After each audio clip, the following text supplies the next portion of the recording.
So here comes the front side, and you can see all the little things, all the little people, and things like that. And so I guess they would all move and do interesting things where you would turn a key, and that would make it work like almost like a music box. And then here comes the back.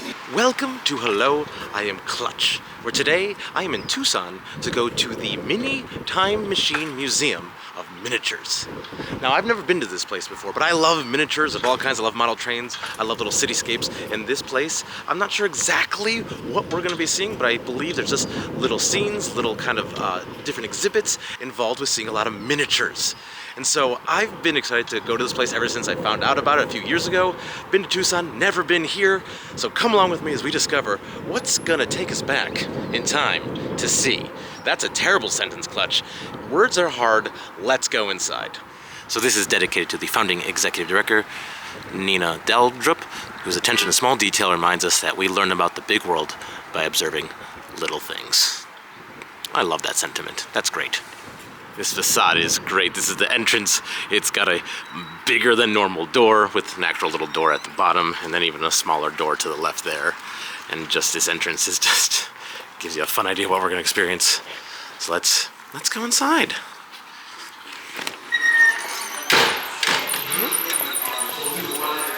Okay, this place looks great. So there's $15 to get in. And it's kind of, you can go, I think, in any way you want, but there's kind of three main sections with the blue, the orange, and the green. And then they have an exhibition, so like a kind of a rotating thing. So the other three are permanent, but we're just gonna explore and see what we can see. So to give you a preliminary idea of what we're gonna see here, this is just in the lobby area. I haven't even gone to an exhibit yet, but like it's just a little fairy museum, as they call it. And so I think it's just a whole bunch of like little scenes, little ideas like that tell each little stories. There's a little bit of movement and things like that, but it's very just well detailed. And so I have warning you in advance, probably a lot of zooming in this one. There's this cute little Scottish residency here, but if you come around, I guess through these curtains, there might be an introduction video to see. Oh, yeah, just a small little room, but some cool things. Like, this is awesome. Look at this. This is a violin, and within the violins, there are more violins. It's violinception. I guess to get you oriented, they have a little video here, and you can start at any time by just pushing this. Let's do it. Boop. Yes. Oh. Yes. This is very regal.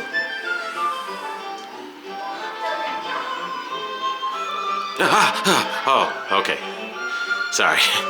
Scared me. Anyway, go. Oh, welcome to the enchanting world of miniatures. It's a big place full of small subjects. Something a little magical. If he starts floating, okay, no, he does Star Trek. Okay, we're fine. Oh.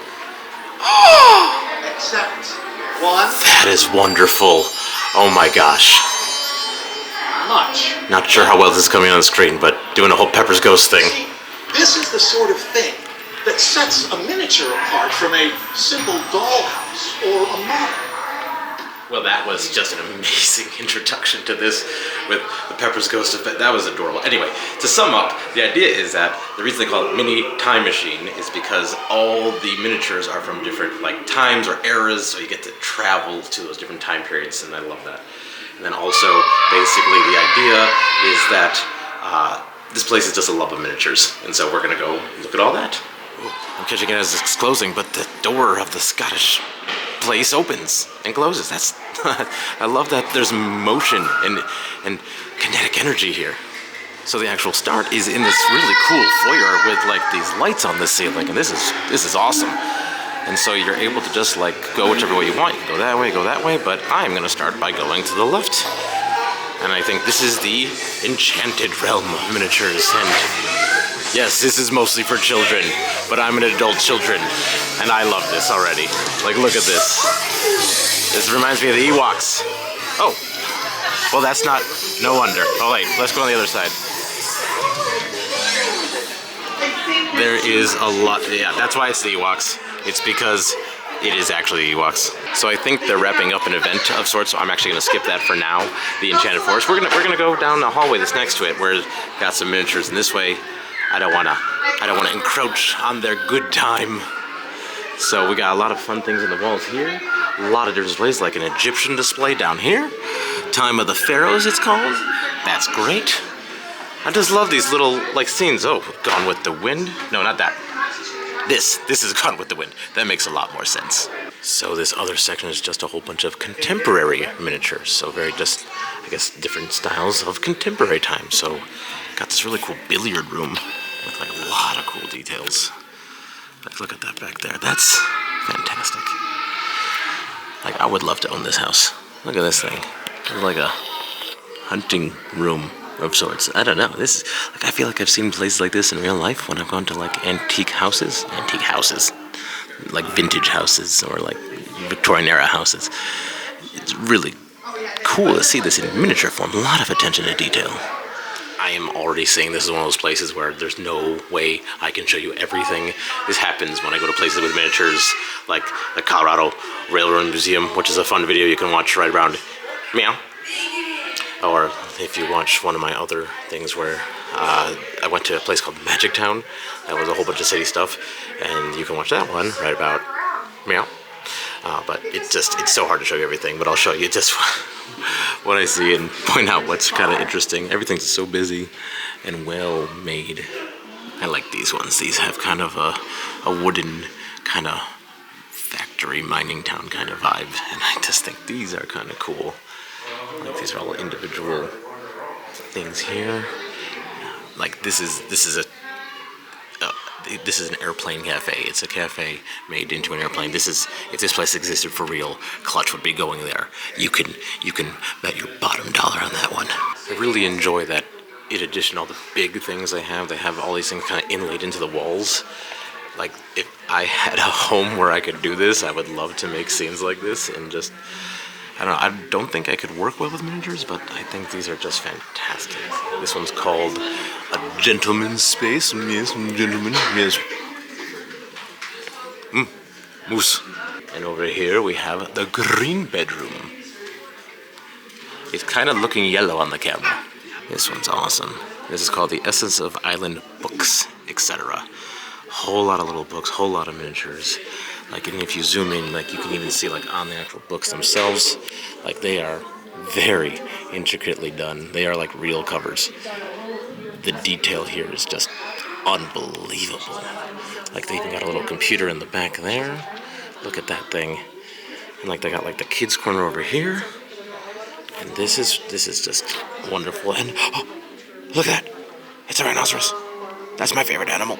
Rhinoceros is my favorite animal by far, and oh my god, look at that. They really do an excellent job of just creating the environment, creating the scene. Like, I wish people who did miniatures did like large-scale theme parks. They probably do. That's probably where the love comes from, if I had to guess. I don't even know. But then if you look at this one over here, this looks like a drug kingpin's lair from the 80s. Seriously, the detail of this stuff is just exquisite. So like this is a potter studio. This one's a weaving studio. And this one's called the Efficiency Apartment of Young Woman Writer. And what I like about a lot of these scenes is if you really, again, you can zoom in and see a lot of little tiny details that you would not notice at first. Like you could take forever in here. But what's really nice is that they have these signs on a lot of these that really kind of explain what it is, what they were trying to do. So you get to learn about the artist and what the idea was. And I think that's always nice when you see the art and then get to learn about what is the thought, the process, the meaning. And so that extra layer is just a nice little touch here. Just a whole lot more on the wall here. This really does feel like Magic Town, which... If you haven't watched it, seriously, go watch that one. That one's cool too. That one's a lot more condensed in its idea, but it still has the same vibe as this. Actually, this one, this looks like Magic Town. I mean, just look at the sheer size of this thing. And there's so much happening. I don't know what I expected, but this place is a lot bigger than I expected. I think, again, I know I'm talking about Magic Town a lot. That's one of the closest comparisons I have, where it's basically kind of like one big room with a little extra gallery, where this is multiple rooms with multiple things, and it's fantastic. I love this. Like, I gotta stop doing things when I don't have enough time, because I feel like I'm rushing through this. Look at all this. Look at all this pewter and china and crystal and other fancy things. Yes, that was me banging the camera on the glass. I like a couple over here in particular. This is an Oakwood cottage. And like if you look in the windows and such, you can see like little scenes happening and things like that. And I think that's great. And then next to this one over here, we have the Swan Pub, which looks like, you know, an old pub in England or somewhere. And if you kind of look in there, first of all, there's a swan. Oh. And then there's some guys having a drink, having a beverage at the pub. I hope they're not drinking swans. I don't know how drinking works. This is a Venetian street scene, which I believe is from the city of Venetia? I don't know. If I'm wrong, let me know in the comments. Anyway, it's got this great tower, which if you've been to Venice, you'd know that tower. If you've been to Epcot, you also know that tower. Oh, that's not a real person. That's just a guy, you know. Yeah. Ooh, now here's a real fancy one. This is Chateau Mineur. So this is with furnishing inspired by European places, such as Seville and Versailles. Look at this. Look at the fanciness we got here. Wow. This is gold and ornate. This is fancy. A lot of cool stuff in here. Man, this feels like a 3D version of Clue. This is an apothecary desk, which is incredibly busy and really, really intricate. This is awesome. I like this one. This is French Kitchen 1. Just like the lights and like seeing almost like the different rooms and the elevation there.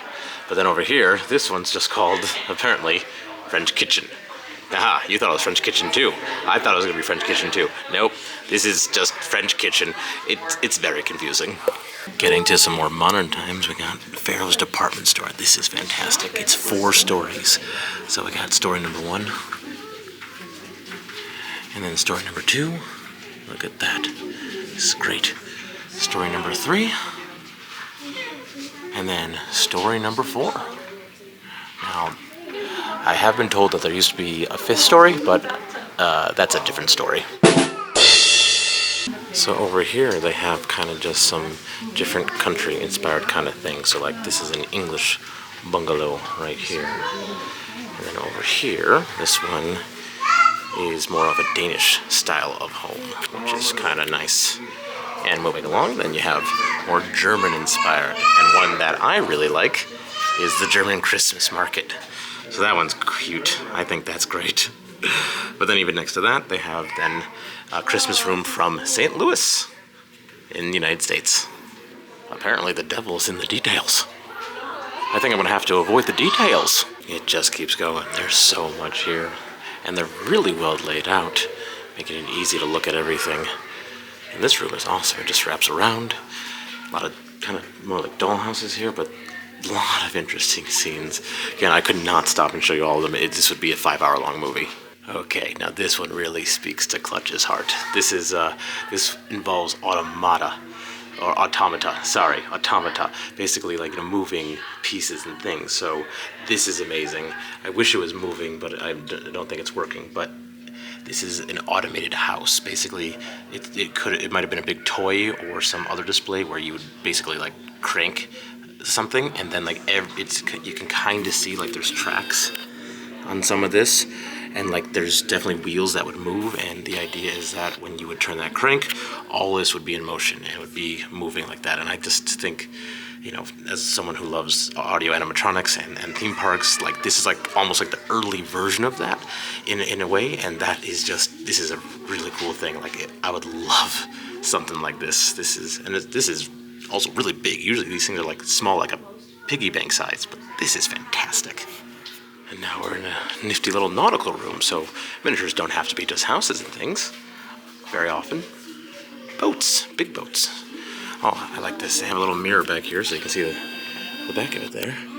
And I'm reading backwards, So I think it's pronounced Analisvenep. Analisvenep? Yeah, I think that's it. This is known as the USS Dolphin.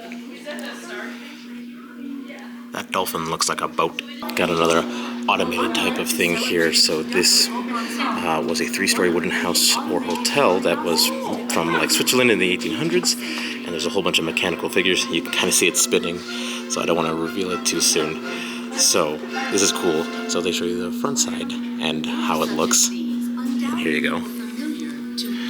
So here comes the front side, and you can see all the little things, all the little people and things like that. And so I guess they would all move and do interesting things where you would turn a key and that would make it work like almost like a music box. And then here comes the back with all the little pieces and things. It's like the inside of a pinball machine. This is incredible. And the idea that someone built this like in the 1800s, that's unbelievable. And so now that you've seen the back, maybe the front makes a little bit more sense. This is truly special. All right, back to the Enchanted Realm. I think things have calmed down a little bit here, so we're going to take a look at this. And, oh, right away, I already love this. Got an Old West scene here. This is a Southwest Animals motorcycle gang. And this is where I love the interaction, the motion. That's great. Look at these guys. What do we got here? We got Frog McFrog. We got Lizard McLizard. We got Second Lizard McLizard. I don't know why they're all Irish. We got Wombat McWombat. I can't come up with any other jokes. Hey, look at that. We got a party pig. Oink, oink. Okay, now we're really speaking to Clutch's heart. This is the captain's quarter. This is like, I guess, a spaceship of, like a would-be spaceship with monsters on it. And there's actually a little map here. It's kind of hard to see, but let me get out of the light. It will show you like all the different names of the places and the rooms and stuff. So let's look at this one for a little extra bit here. So looking at this, look at this. It's supposed to be like a spaceship. Oh my gosh, it's like very punky alien. Oh, this is cool. They got some ships from famous stuff there because that's obviously Millennium Falcon. I see a TARDIS in the top right corner there. I see the Enterprise. A lot of cool stuff here. Let's keep walking around this guy because I think you can see from other angles. Yeah. Oh, botanical observation in there. That's fantastic. And then up here, let's keep going around. Oh, wow. Yeah, you can see a lot more on this side. It's like a crow's nest. And I'm seeing a little sign next to me that this took from 2019 to 2023 to build. So there's a lot of amazing stuff in here. It is very steampunky, which is really cool. I love that it has stairs that can go up to the second floor here. And there's books, and like if this was like a full-scale place, it'd be so cool to walk through. If you look on the end here, they have like a balcony where people are working on stuff. This is steampunk beauty right here. It's not even steampunk, it's some other words that probably have steam and punk in them. Steam space punk? Punk space? I don't know. Got some huge case over here. I don't even know what it all is. This looks very Halloween themed. What's the words? It's like a I Spy, but for real. Look at all this. And I think actually you can do some kind of I Spy type things. You can do treasure hunts or scavenger hunts and find stuff, but there's so much here. It's just a big house. There's a Headless Horseman, I know that one. There's so many things to see here. I love it that it's like very kind of Halloween themed, more like, yeah, a little darker there, but that's great. Coming around here, you can look in this house. Look in that house. Honestly, are they doing the Monster Mash? Can't tell. You can pause it, hopefully, to see all the little details. And this is, again, I like this version of things where you span out and like on the back side of a house, they have all different rooms. And there's just something interesting about being able to see like the kinetic energy, even though everything is still. I did think there was going to be some more interactive stuff. Not really anything to push. We've seen a little bit of motion, but like it feels alive. It's really cool. And I really enjoyed, there seems to be kind of a sense of humor with it because it is a bunch of more like Halloween things. And it almost feels like it's just collections, and I like collections of things. And just seeing them all in one place, and just, I don't know, this the whole idea of the place is that miniatures can bring joy or be interesting to be able to like take things to a 1/12 scale and then like look at it that way. And this just brings me joy to like look at this kind of thing. I just love what humans decide to do. This whole section's called Creepy Hollow. And I like that it's kind of, again, kind of put into a display here. Honestly, this feels like just a Halloween-themed Christmas display of things you'd buy at the store and do that way. But the fact that it all is all themed up with the background and all the rock work just gives that little extra oomph. And here be all the pocket dragons. So this was collected. I guess pocket dragons must have been a thing. I'm not very familiar with that. If you know about that, please leave a comment. Let me know about pocket dragons. But this collection was collected from 1996 to 2003. And again, I just love the way they're choosing to display all of this. This is what I want my house to feel like. So this is talking about the Kewpie craze and how Kewpies were kind of really popular and yet somewhat terrifying. And so here's a whole collection of them where they look naked. They're not naked. Don't demonetize me, YouTube. I'm not even monetized. Why do I care? I don't care. Anyway, you got all these here, different styles, different versions in what feels like a creepy shrine. This cool thing is known as the Academy of Enchantment. It almost, I think, is meant to look like a castle tower built into a tree trunk in a way. So like, I think, because we saw in the video, I think that can spin around, but it's not doing it right now. But it looks very just cool fantasy, very, reminds me of Dark Crystal. Oh, it's gone. What happened? What'd I do? Well, now I can't see anything. Anyway, there are 2 levels there. Maybe it'll come back up in a sec. But it's still really cool that like there's these different layers to things, that it's not just one little thing that they have, like, because like something is going on everywhere with these places. Alright, light came back on so I can show you the second floor here. So we got Treebeard, really just as a mustache, so that must just be, see, look, tree mustache. But again, it's just cool that they have these 2 different levels showing you the different things going on at the Academy of Enchantment. So since they had a Halloween Christmas display, they obviously have a big old Christmas display. So you can see all of that here. But something that I think is a little extra special about it is that behind this whole thing, in the floor, they have their own extra set of Christmas. Now that's fantastic, by putting that in the ground there. That just makes this place more oomph. The oomph of this place is oomphing a little too oomph. In the middle of the whole enchanted area, they have this huge tree, which has a face. If you've played Legend of Zelda, that'll mean something a lot more to you, like it does for me. But what's cool, if you go around the tree and you keep looking around, they have little scenes within him. Oh, look at that. Oh, so we got a little mice habitat in there. And then if we keep going around, let's see what else we can find. This one's not labeled, but no, it's all mice habitats. Maybe. Let's see if we can find some more. Ooh. Okay, I'm an elder millennial, so this is gonna take some effort. Look at that. Yeah, so I think the whole idea is they're all mice habitats, but it's so cool that they're built into the tree here. So I'm here in March of 2025, and what they have here is the rotating exhibit is the Stages of Imagination, which I believe is looking at some of the Broadway designs of one of the famous people named David Korins, who designs Broadway stages and sets.